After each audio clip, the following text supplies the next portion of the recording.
Atomik Vərdişlər deyə bir kitab var. O kitabda yeni vərdişlər yaratmaqdan danışır. Məsəl üçün sizin indi hazırda olan vərdişinizin yanına başqa bir vərdiş əlavə edirsiniz. Misal üçün necə ola bilər bu? Səhər oyandınız.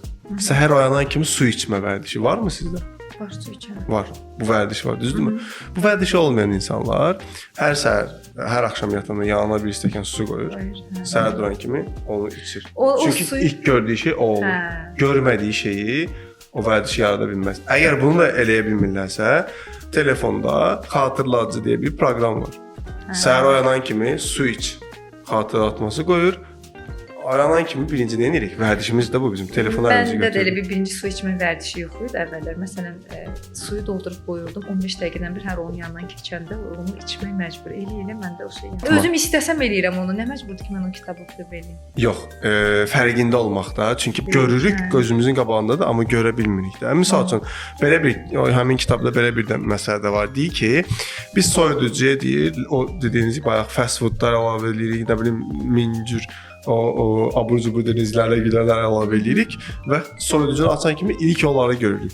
Düzdürmü? Amma meyvə tərəvəzi ən alt rəfdə saxlayırıq. Və açan kimi biz birinci nəyi görürük? Şokolad görürük.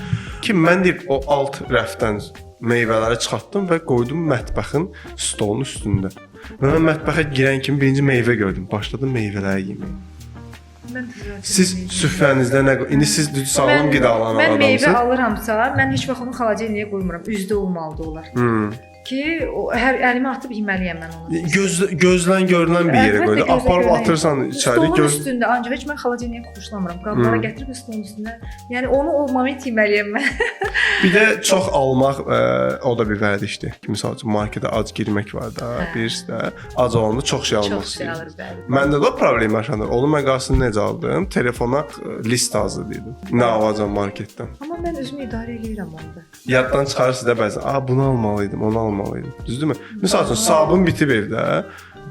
Xatırlatma açırsınız, orada bir quş qoyursunuz ki, sabun almalıyım. O bitib bir əlavə edirsiniz və beyninizi artıq yormursunuz. Gedəndə marketə görürsünüz ki, əlinizdə bir siyahı var. Tıp bunu aldım, çıxdım, getdim. Əlavə heç nəyə gözünüz görmür. Bəli, planlı şəkildə. Planlı deyəndə bunları biz nəzərdə tuturuq. Bunun içərisində biz nə edə bilirik? Getdik marketdə çox vaxt itirmədik, istədiklərimizi aldıq, sağlam yeməkləri aldıq və çıxdıq getdik evimizə. Yəni orada fikirləşəndə almalıydım, evdə nə bitmişdi. Bunlar artıq yaşamırıq da.